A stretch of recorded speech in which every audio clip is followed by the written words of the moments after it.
तो फिल्म की शुरुआत में हमें फ्यूचर की दुनिया दिखाई जाती है, जहां पोल्यूशन की वजह से हवा में सांस लेना मुमकिन नहीं रहा। सांस लेने के लिए लोगों ने घरों में भी एयर फिल्टर्स लगाए हैं और घरों से बाहर जाते हुए लोग एडवांस मास्क का यूज करते हैं, जो ऑक्सीजन फिल्टर कर देता है। यहीं पर एथीरा नामी एक कंपनी ने इस मसले के लिए एक मेडिसिन इंट्रोड्यूस भी करवाई है, जिसे एयर रेमेडी का नाम दिया गया। इस मेडिसिन को लेने से इंसान 6 घंटे तक फ्लूइड हवा में सांस ले सकता था, वो भी बिना मास्क के। लेकिन ये मेडिसिन इतनी महंगी थी कि अमीर लोग ही इसे यूज कर पाते थे।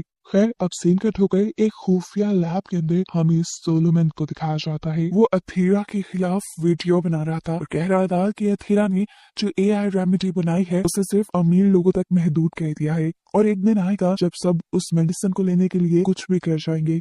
और यही वजह है कि अब सोलोमन उस मेडिसिन की जगह कुछ और नया बनाना चाहता है। उसने अभी तक जो कुछ बनाया था, यानी जो मेडिसिन बनाई थी, अगर उसकी डोजेज कोई ज्यादा ले लेता तो उसकी बॉडी में अजीबोगरीब चेंजेस होने का भी खतरा था। लेकिन फिर भी सोलोमन को लगता था कि उसकी ये मेडिसिन पूरी इंसानियत को बचा सकती है। इसी वीडियो को रिकॉर्ड करते हुए उसे मैसेज मिलता है कि दुनिया का आखिरी ग्रीन जोन, जहाँ पर पोल्यूशन थोड़ी कम थी, वो भी अब पूरी तरह पोल्यूटेड हो चुका है। जिसका मतलब था कि अब अगले 18 महीनों के अंदर अंदर दुनिया की तकरीबन 83% पॉपुलेशन हवा में मौजूद इस पोल्यूशन की वजह से मारी जाएगी। ये सब जानकर वो और भी ज्यादा परेशान हो जाता है। और इस पर एक और बड़ी खबर उसके पार्टनर स्पाइडर उसे ये देती है कि उसकी इस लैब के बारे में बहुत से लोग जान गए हैं और इन्हें अब अपनी रिसर्च को किसी तरह से प्रोटेक्ट करना होगा। सोलोमन को समझ नहीं आता वो क्या करे, तो स्पाइडर उससे मशवरा देती है कि आप अपनी मेडिसिन को ब्लू कलर दे दें, जिस कलर की ड्रग्स आजकल बहुत ट्रेंड में थी।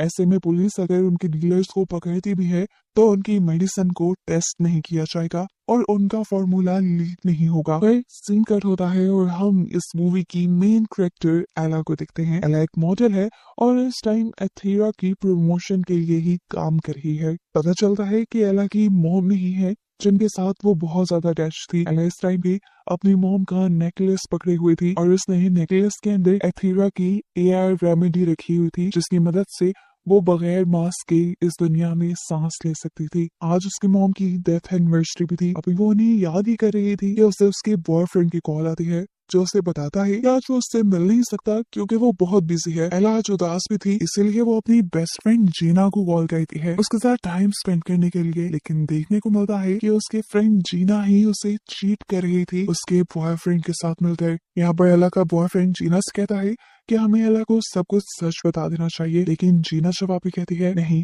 अभी नहीं, आज उसकी मदर की डेथ एनिवर्सरी है, हमें थोड़ा सा वेट कर लेना चाहिए। बातें करते हुए ये लोग एक अजीब सी जगह पर पहुंच जाते हैं, जहाँ से इस लड़के को पिक करनी थी कुछ ड्रग्स, जबकि जीना उसका कार में वेट कर रही थी। तभी जीना को एला का कॉल आता है और वो बताती है कि उसका बॉयफ्रेंड उसे लेने नहीं आ रहा, इसी वजह से उसे ट्रेन पकड़नी पड़ेगी। यहाँ जीना उसे पार्टी में भी इनवाइट करती है, लेकिन एला का मूड कुछ अच्छा नहीं था, इसीलिए उसने इनकार कर दिया। अब सीन का टोकर हमें दिखाया जाता है एथीरा कंपनी के सीईओ एरिक को, जो एक इंटरव्यू दे रहा था अपनी जादुई बनाई हुई मेडिसिन का क्रेडिट लेने के लिए। सब कुछ अच्छा चल रहा था, लेकिन तब तक जब तक एंकर उससे ये सवाल नहीं गई थी कि आपकी ये एआई रेमेडी सिर्फ अमीर लोगों के लिए ही है, आप इसकी ग्लोबल डिमांड क्यों नहीं पूरी कर रहे। इस सवाल का तो एरिक के पास जवाब नहीं था, या था भी तो वो देना नहीं चाह रहा था, इसलिए वो जल्दी से ये इंटरव्यू खत्म करके यहाँ से चला जाता है।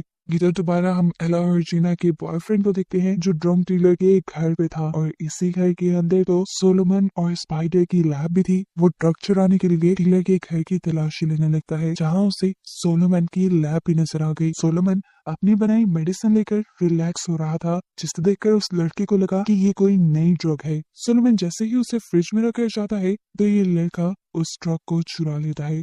बाहर निकलने पर उसे ड्रग डीलर भी मिला, जिसने उसे लाकर उसकी ड्रग्स दे दी। इस लड़के ने उसे ऐसा ही शो करवाया कि जैसे कुछ हुआ ही ना हो, और ड्रग्स लेकर वहां से भाग गया। यहाँ हम दोबारा एरिक को देखते हैं, जिसे उसके डैड की कॉल आई है, जो कि उसकी कंपनी के अथॉरिटीज में से है। उसके इंटरव्यू में एक सवाल को इग्नोर करने पर उनकी कंपनी की रेपुटेशन बहुत डाउन हो गई थी। लोग तरह तरह के सवाल कर रहे थे कि क्या ये कंपनी सिर्फ अमीर लोगों के लिए है। तब उसके डैड उससे कहते हैं, तुम फौरन से पहले इस मसले का कोई हल निकालो, नहीं तो तुम अपनी जॉब से हाथ धो बैठोगे। परेशान वो अपनी लैब में पहुंचता है और जाकर एक नई मेडिसिन को एक रैट के ऊपर टेस्ट करता है, लेकिन ये मेडिसिन बिल्कुल सेफ नहीं थी क्योंकि इसे लेते ही रैट मर गया। अपने इस बेकार एक्सपेरिमेंट के गुस्से में वो जोर से पंच अपने टैबलेट में मारता है और उसे ही तोड़ देता है। इतने में ही उसके असिस्टेंट उसके कमरे में आकर उसे एक अच्छी खबर देती है कि उन्होंने किसी को ट्रैक कर लिया है। अब इन्हें ट्रैक किसको करना था ये आगे ही पता चलेगा। और इतने में ही एरिक को उसके बेटे की भी कॉल आ गई, जो एरिक को चुपके से कॉल कर रहा था क्योंकि एरिक और उसकी वाइफ का डाइवोर्स हो चुका था और एरिक का बेटा उसकी मॉम के साथ रहता था। यहाँ पर एरिक का बेटा उसे बताता है,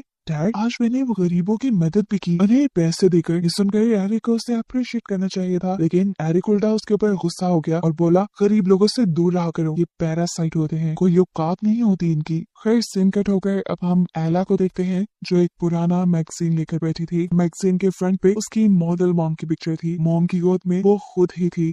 वो ये बात भी जानती थी कि वो इतनी मशहूर सिर्फ अपनी मॉम की वजह से है। उसको ये शोहरत सिर्फ इसीलिए मिली हुई है क्योंकि वो हूबहू अपनी मॉम जैसी दिखती है। अभी वो यही बात सोच रही थी कि एकदम से उसे उसके डैड की कॉल आ गई। वो इस टाइम किसी दूसरी कंट्री में थे और गरीब लोगों की मदद कर रहे थे। उनकी जिंदगियां बचाने के लिए उन्हें कुछ अहम चीजें प्रोवाइड कर रहे थे, जिस तरह मास्क और घरों के फिल्टर्स वगैरह। इस टाइम उसके डैड से कहते हैं, एला आज के दिन तो तुम्हें अकेला नहीं होना चाहिए। ये सुनकर एला उनकी कॉल काट देती है। कॉल बंद करने के बाद उसे खुद भी एहसास हुआ कि आज वो काफी अकेली थी, इसीलिए उसने पार्टी पर जाने का फैसला किया। पार्टी में जाने पर उसे जीना तो नहीं मिली, लेकिन खैर वो जैसे ही वॉशरूम में आई तो उसकी आंखें तंग रह गई क्योंकि वहां पर चीना के साथ उसका बॉयफ्रेंड छुपा हुआ था और वो दोनों वहां ड्रग्स ले रहे थे। ये एहसास होते ही कि उसकी फ्रेंड और उसका बॉयफ्रेंड दोनों ही मिलकर एला को धोखा दे रही है। एला गुस्से से आग बगोला हो जाती है। चीना चुपचाप उठ के वहां से चली जाती है और उसका बॉयफ्रेंड भी कुछ कहे बगैर वहां से जाने की कोशिश करता है और इस सब में उसके हाथ में मौजूद वो ड्रग्स, वो मेडिसिन वहीं पे गिर जाती है, जिस पर उनके जाने के बाद एला की नजर पड़ गई थी। उससे में उसे कुछ नहीं समझ आया और उसने खोलकर ये सारा का सारा कंपाउंड पी लिया। मेडिसिन को लेते ही उसकी तबीयत खराब होने लगी, उसको चक्कर आने लगे और वो वहीं पर गिर गई। इतने में ही उसे जीना का मैसेज आया कि क्या वो बात कर सकते हैं, लेकिन उसे कुछ समझ नहीं आ रहा था। अब तो उसकी बॉडी ऐसे लग रहा था कि जैसे जल रही हो, इसलिए वो ठंडे पानी का टब भरती है और उसमें लेट जाती है। यहाँ पर एला के बॉयफ्रेंड को जब पता चला कि उसकी ड्रग्स तो वहीं रह गई है वॉशरूम के अंदर, तो वो उसे लेने के लिए गया और जब ऊपर की तरफ बढ़ रहा था तो तब उसने देखा कि ड्रग डीलर और सोलोमन के लोग उसका पीछा कर रहे थे। वो जान गया था कि ये सब इसीलिए है क्योंकि उसने उनका ड्रग चुराया था। वो भी भागने लगता है, लेकिन यहाँ बाथरूम के अंदर ये लोग उसे पकड़ लेते हैं और उसे बहुत मारते हैं, तब तक जब तक वो ये कन्फेस नहीं कर लेता कि उसने वो कंपाउंड चुराया था, लेकिन अब उससे वो खो चुका है। अब सोलोमन और उसके आदमी इस पूरी बिल्डिंग में उस कंपाउंड को ढूंढने में बिजी हो जाते हैं और तभी पीछे से एला बाथ टब के अंदर से निकलती है, जो उसे बताती है कि वो कंपाउंड मैंने ले लिया है। लड़का जाकर जल्दी से ये बात सोलोमन को बताता है कि वो कंपाउंड एला ने ले लिया है और ये लोग जब तक एला को देखने के लिए यहाँ आए तो तब तक एला यहाँ से जा चुकी थी। उन्हें अब इस लड़के की बात पे शक होने लगा था। उन्हें लग रहा था कि जरूर ये लड़का उन्हें डिस्ट्रैक्ट करने के लिए ऐसा कह रहा है, क्योंकि इस लड़के ने बताया था जब ये लोग बातें कर रहे थे तो एला बाथ टब के अंदर छुपी हुई थी। ये लोग मान ही नहीं सकते थे कि कोई इंसान इतनी देर तक अपना सांस बाथ टब के अंदर बंद कर सकता है। ये लोग दोबारा इसलिए इस लड़के को मारने लग जाते हैं ताकि ये लड़का सच बोले और इसी समय ये लड़का अपनी गन निकाल लेता है। स्पाइडर कुछ भी बुरा होने से पहले उसे रोकने के लिए उसी के ऊपर हमला कर देती है और इस लड़के से गलती से गन खुद ही पर चल जाती है। अब उसकी टांग जख्मी हो चुकी थी, उसका खून बहुत ज्यादा बह रहा था, जिसकी वजह से वो बेहोश भी हो गया। और ये देखते हुए सोलोमन ने जल्दी से अपनी बेल्ट निकालकर उसकी टांग को बांधा और सोलोमन के लोग दोबारा इस बिल्डिंग की तलाशी लेने लगे उस कंपाउंड को ढूंढने के लिए जो उसने बनाया था। कंपाउंड तो इन्हें मिलना नहीं था क्योंकि वो तो एला ने ले लिया था, लेकिन इनकी इन्हीं कोशिशों के दौरान इन्हें पता चलता है कि यहाँ पर पुलिस आ गई है। अब क्योंकि इनमें से बहुत से ड्रग डीलर्स थे तो पुलिस का तो इनको खतरा था ही। पुलिस का नाम सुनते ही ये सब लोग यहाँ से भाग जाते हैं। सोलोमन और उसके लोगों के यहाँ से जाते ही हमें देखने को मिला एला इस वॉशरूम की सीलिंग पे छुपी हुई थी, जिस पर किसी ने ध्यान ही नहीं दिया था। एकदम से उसने जंप लगाई और वो जमीन पे ऐसे लैंड हुई जैसे वो तो स्टंट करते करते ही बड़ी हुई हो। यहाँ पर वो लड़का उसे देखकर घबरा जाता है। अब तो एला के बाजुओं पे अजीबोगरीब निशान भी आ गए थे, जिसके बारे में एला ने सिर्फ इतना ही कहा, मुझे लगता है उस कंपाउंड ने मुझे रिएक्शन कह दिया है। वो अब बाथरूम से निकलकर जाना चाहती थी, लेकिन उसने देखा कि सोलोमन इस दरवाजे को लॉक कर गया था ताकि पुलिस को ये लड़का ना दिख जाए। अब ये दरवाजा नॉक करने के लिए एला जैसे ही इस दरवाजे पे हाथ मारती है तो ये दरवाजा ही टूट जाता है। वो हैरान हुई थी कि ऐसा कैसे हो सकता था। खैर वो जब बाहर गई तो उसने देखा कि सोलोमन और उसके लोग अभी भी पार्टी में थे। उसे उनसे छुपना था, इसलिए वो वापस वॉशरूम में आई और वॉशरूम की स्काईलाइट तोड़ने लगी ताकि वो वहां से बाहर निकल पाए। यहाँ पर एला का बॉयफ्रेंड उसे ऊपर जाने के लिए एक एआई रेमेडी भी देता है, जिसके जरिए वो बिना मास्क के बाहर के एनवायरनमेंट में सांस ले सकती थी। ये लेने के बाद वो तो ऊपर आ गई और बाहर सोलोमन और उसके लोगों ने बाथरूम में शोर महसूस कर लिया, जिससे वो जान गए कि जरूर वहां अंदर कोई भागने की कोशिश कर रहा है। यहाँ हम देखते हैं कि एला का बॉयफ्रेंड भी यहाँ से एला की तरह ही जब निकलने की कोशिश करने लगा तो बार बार वो स्लिप हो गया क्योंकि उसकी टांग पे एक गोली लगी हुई थी। इससे पहले कि अब सोलोमन और उसके लोग इन्हें देख लेते, एला ने उसे पकड़ लिया और तब उसे फील हुआ कि उसके हाथ भी काफी चिपचिपे हो गए हैं, जिसकी वजह से वो हर चीज पे अच्छे से ग्रिप कर पा रही थी। नीचे सड़क पे खड़ी हुई जीना इन दोनों को इस घर के ऊपर देख लेती है और इन दोनों को ढूंढने के लिए इसी घर के पास आती है। ये लोग अब इस घर से भी भागने की कोशिश कर रहे थे। एला का बॉयफ्रेंड सबसे पहले इस घर की छत से इस घर के फ्रंट की तरफ जंप करता है और जंप करने पर गलत तरीके से गिरने की वजह से वो मारा गया। एला ने भी जब उसके पीछे जंप की तो ठीक उसी वक्त पर जीना वहां पहुंच गई और जीना को लगा कि जरूर एला ने ये गुस्से में उसके बॉयफ्रेंड को नीचे फेंका होगा, जिसकी वजह से उसकी मौत हो गई। एला उसे कुछ समझाना चाहती थी, लेकिन उससे पहले ही सोलोमन के लोग उसे पीछे की तरफ नजर आए, जिनसे बचने के लिए वो जंगल की तरफ भाग गई और यहाँ जीना ने भी एला के खिलाफ पुलिस में रिपोर्ट कर दी। एला ने भागते हुए अब जंगल की फेंस पार की और वो रोड पे पहुंच गई। रोड पे पहुंचते ही उसे पता नहीं क्या हुआ और वो बेहोश हो गई। ठीक उसी वक्त पर यहाँ पे एक गाड़ी आई जो एला को यहाँ से उठा कर ले गई। खैर यहाँ हमें देखने को मिला कि जो लोग सोलोमन के ऊपर नजर रखे हुए थे अब उन्हें ये बात पता चल गई थी कि सोलोमन की बनाई हुई ड्रग एला ने इंजेक्ट कर ली है, इसीलिए अब ये लोग एला के पीछे भी पड़ जाते हैं। अब दिखाया जाता है कि एला को होश आ गया था। एला को जिसने उठाया था वो एला का दोस्त ही था, जो उठने के बाद एला को बताता है कि एला ने उससे बहुत ज्यादा जख्मी कर दिया है।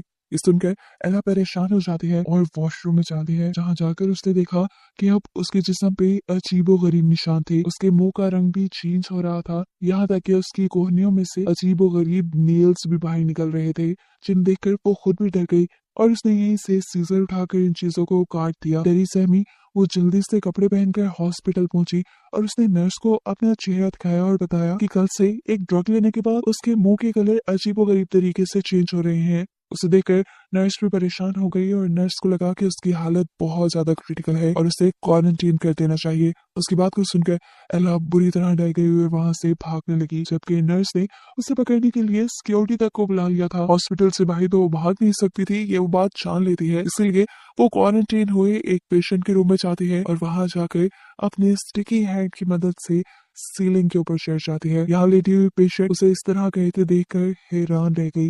एला ने उससे कहा, प्लीज मेरे बारे में किसी को मत बताना। ये पेशेंट भी एला की बात मान लेती है और सिक्योरिटी के यहाँ आने पर उसके बारे में किसी को नहीं बताती, जिसके नाम में एला ने उसको सारी रेमेडी दे दी जो उसे एरिक की कंपनी से मिली थी। सीन कट होकर अब हमें एरिक को दिखाया जाता है जिसे एक एक मिनट की रिपोर्ट की जा रही थी और यहाँ पर फाइनली हमें रिवील हो जाता है कि सोलोमन पर नजर रखवाने वाला कोई और नहीं बल्कि एरिक ही था। और एरिक को अब खबर मिली कि सोलोमन के लोगों की वजह से एक मासूम मर गया है और साथ ही सोलोमन के लोग एला को ढूंढ रहे हैं। एरिक को ये भी खबर मिली कि एला जिसके पीछे सोलोमन के लोग पड़े हुए थे उसकी कोहनी पर एक सींग निकल आया था, जिसकी रिपोर्ट उसके दोस्त ने ही पुलिस को की थी। और ये सुनकर अब एरिक को भी उसमें इंटरेस्ट होने लगा था। वो अब सोलोमन के साथ साथ एला के भी पीछे अपने लोग लगा देता है। यहाँ देखने को मिलता है कि सोलोमन और स्पाइडर एला को ढूंढते हुए एला के दोस्त के घर पहुंच गए, जहाँ उसके वॉशरूम में उन्हें मिल गया वही सीन जो एला अपनी कोहनी से काट कर गई थी। एला अब मदद लेने के लिए जीना के घर आई थी, लेकिन जीना उसे देखते ही डर गई, इसलिए एला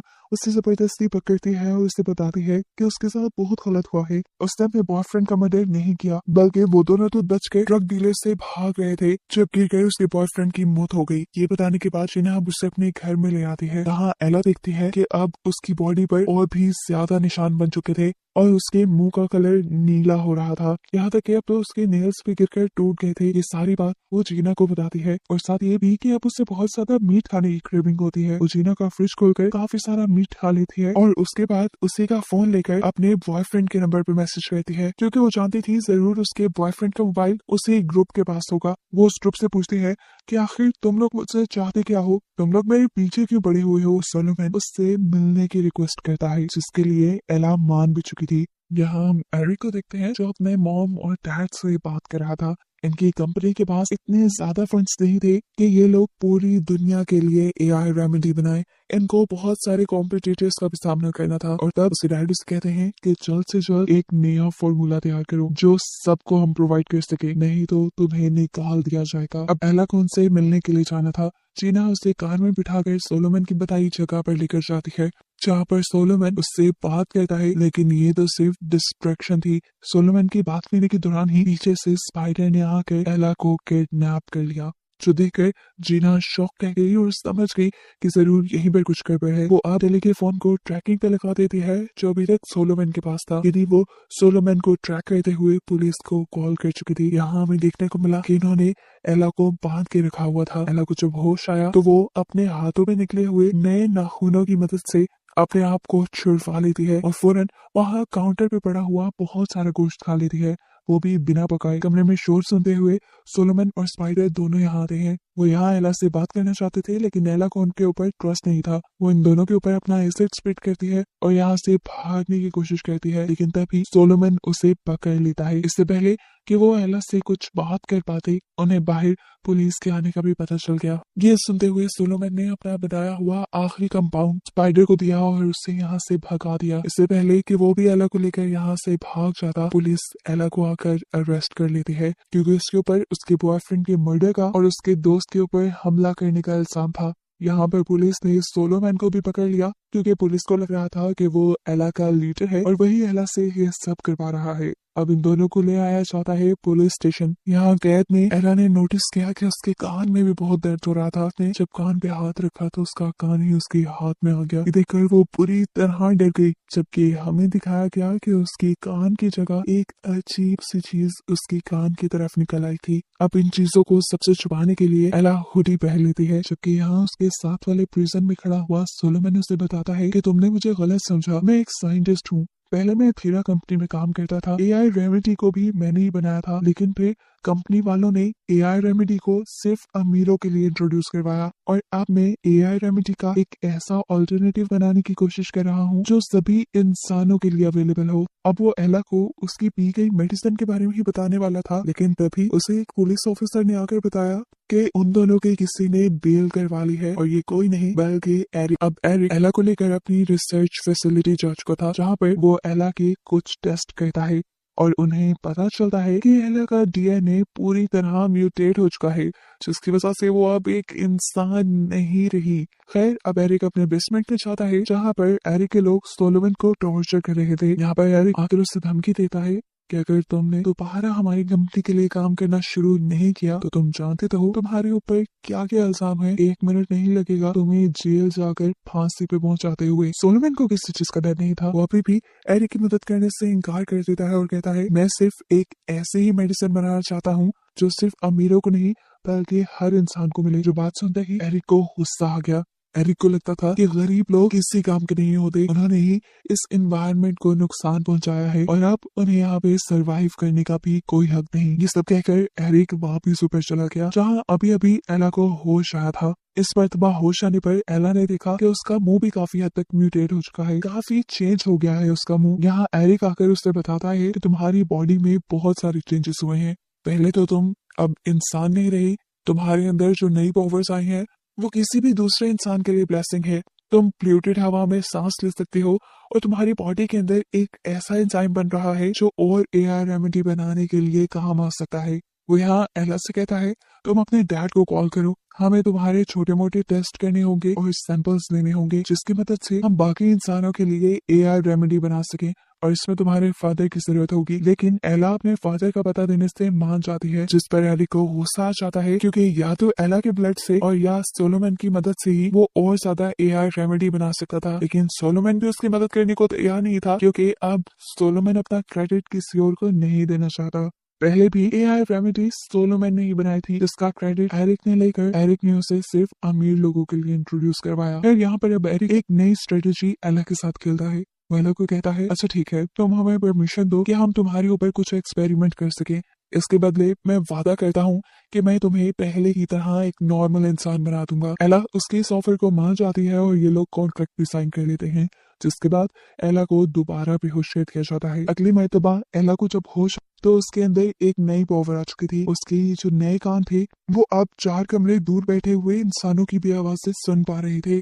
और ऐसे ही उसने एरिक और एरिक के डैड की बातें सुन ली। एरिक अपने डैड को बता रहा था कि एला की बॉडी में एक ऐसा एंजाइम पैदा हो रहा है जिससे वो लोग और भी ज्यादा एआई रेमेडी बना सकते। और अब एरिक एक प्रोसीजर से एला की बॉडी से वो एंजाइम ही निकालना चाहता था, जो प्रोसीजर इतना खतरनाक था कि इसमें एला की जान भी जा सकती थी। सुनकर एला गुस्से में आ जाती है और जोर जोर से उस कांच को पीटने लगती है, जहां से दूसरी तरफ उसे एरिक नजर आ रहा था। उसको इस तरह पागल हुए देखकर एरिक दोबारा कमरे में एक ऐसी गैस छोड़ता है जिसकी वजह से एला दोबारा सो जाती है। थोड़ी देर बाद हम स्पाइडर को देखते हैं, जो स्टॉक ड्राइवर बनकर एरिक की इस फैसिलिटी के अंदर एंटर कर जाते हैं। यहाँ देखने को मिलता है कि अब 2 डॉक्टर्स एला को लेने के लिए आए थे, लेकिन आते ही उसने देखा कि एला के बंधे हुए हाथ अब खुल चुके थे। एकदम से एला भी जाग जाती है और उन दोनों के ऊपर हमला कर देती है और पता चलता है कि एला उनको डिस्ट्रैक्ट करने के लिए ही सोने का ड्रामा कर रही थी। एला को किसी भी हाल में यहाँ से निकलना था और उसे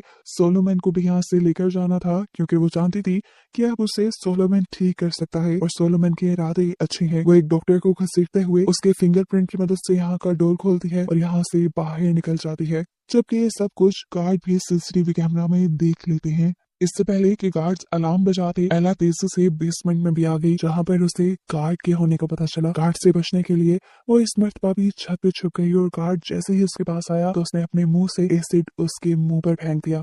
वो तड़पते हुए नीचे गिर गया, जिसके बाद एला ने उसी की गन को पकड़ते हुए उसी को मार डाला और फिर पहुंची वो सोलोमन के पास, जहाँ वो सोलोमन को लेकर यहाँ से भाग जाने की बात कहती है। लेकिन सोलोमन उसे बताता है, नहीं, मैं यहाँ से ऐसे नहीं भाग सकता, मुझे यहाँ से कुछ फॉर्मूला भी चुराने हैं जिसकी मदद से मैं सबके लिए फ्री एआई रेमेडी बना सकूं। उसकी ये बात सुनकर एला को गुस्सा आ जाता है और गुस्से में वो सोलोमन की गर्दन पकड़ते हुए उसे दीवार के साथ खड़ा कर देती है और पूछती है, बताओ ये कैसे एक मास्क से बेहतर है। वो एला से कहता है, रुको मैं तुम्हें एक्सप्लेन कर सकता हूँ। ये कहने के बाद वो एला को एक फ्रेंड दिखाता है और यहाँ से इस सर्च रूम में जाने का प्लान करता है। एला अपने स्टिकी हाथों से पहले खुद वहां चढ़ती है और फिर सोलोमन को भी उठा लेती है, जबकि दूसरी तरफ एरिक, जो अभी अभी ऑफिस आया था अपने बेटे को लेकर, उसे खबर मिली कि एला और सोलोमन दोनों भाग चुके हैं। ये सुनकर वो पूरी तरह घबरा गया और अपने बेटे को ऑफिस में छोड़ते हुए उसने उन दोनों को ढूंढने के लिए यहाँ पर एक पूरी सिक्योरिटी टीम बुलवा ली।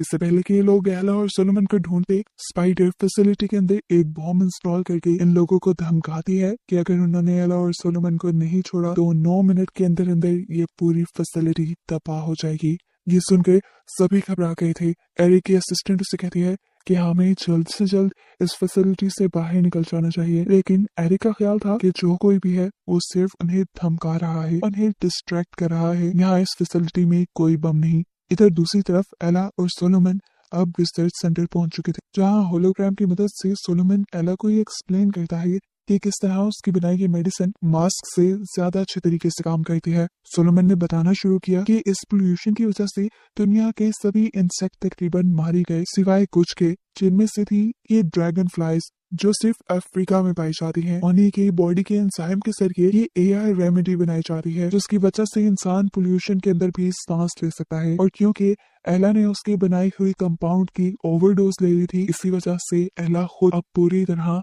उस मक्खी जैसे ही बन गई है। सोलोमन ने बताया कि अब वो ड्रैगन फ्लाइज खत्म हो गई, क्योंकि एथेरा ने उनसे बहुत ज्यादा एआई रेमेडी बना ली थी और अब सिर्फ एक तुम ही हो जिसके अंदर वो एंजाइम है जिससे एआई रेमेडी बनाई जा सकती है। एथेरा ने आर्टिफिशियली तौर पे भी उस एंजाइम को बनाने की काफी कोशिश की, लेकिन उनसे वो नहीं बन पाया। यही वजह थी कि अब एरिक एला के अंदर से वो सारा का सारा एंजाइम निकालना चाहता था। सोलोमन बताता है कि तुमने जो ड्रग ली उसके ऊपर काम करना अभी बाकी था, उसमें मुझे कुछ और एनिमल्स का डीएनए डालना था जिसकी वजह से उसके साइड इफेक्ट्स खत्म हो जाते और फिर मैं उसे पूरी दुनिया में इंट्रोड्यूस करवा सकता था। इन इन्हीं बातों के दौरान इन्हें बिल्डिंग के अंदर एक बॉम्ब फटने की आवाज सुनाई देती है, जिससे दोनों घबरा कर दोबारा बेसमेंट की तरफ चले जाते हैं, जहां इनका सामना हो जाता है एक और आदमी से। इससे पहले कि ये लोग इसे पकड़कर मार देते, इन्हें पता चला कि ये तो स्पाइडर थी जो इन दोनों को बचाने आई थी। ये लोग अभी बात ही कर रहे थे कि बेसमेंट में जहरीली गैस फैलने लगी, जिससे बचने के लिए ये लोग ऊपर जाकर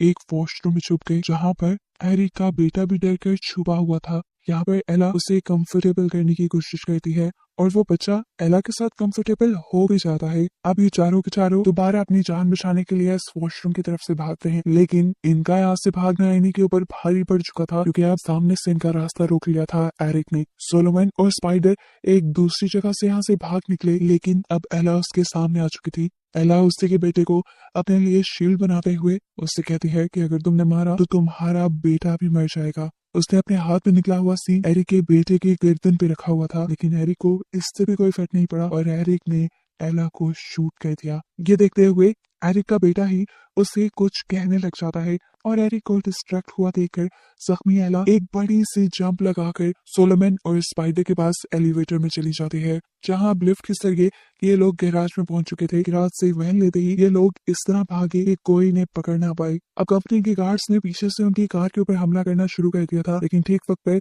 एरिक वहां आकर उस सबसे कहता है, नहीं उसे शूट मत करो, हमें एला जिंदा सलामत चाहिए। ये सोचते हुए गार्ड ने अब उनकी कार के टायर को ब्रस्ट कर दिया, जिससे उनका बहुत बुरा एक्सीडेंट हुआ। ये लोग जब कार के पास पहुंचे तो इन्हें देखने को मिला कि कार में अब सिर्फ स्पाइडर थी। एला और सोलोमन वहां से भाग चुके थे। यहाँ जंगल की दूसरी तरफ आकर एला अपने हाथ में निकले हुए इन पंजों की तरह के नाखून से यहाँ की फेंस तोड़ती है और ये लोग जंगल से दूसरी तरफ भागने लग जाते हैं, जहाँ बैरिक के बहुत से गार्ड जंगल में फैल गए थे एला और सोलोमन को ढूंढने के लिए, जबकि एक बंदा स्पाइडर के ऊपर नजर रखे हुए था, जिसके सामने पहले स्पाइडर बीमार होने का ड्रामा करती है और जब वो आदमी स्पाइडर को चेक करने के लिए आता है तो स्पाइडर उसी को पकड़कर मार देती है। उसको मारने के बाद अब वो भी यहाँ से भागने में कामयाब हो गई थी। यहाँ देखने को मिला कि सोलोमन और एला एक ब्रिज के पास पहुंच गए थे, जहाँ सोलोमन एला को कहता है कि तुम इस ब्रिज से जंप कर दो और उन लोगों से बचकर भाग जाओ, लेकिन एला सोलोमन के बगैर नहीं भागना चाहती थी।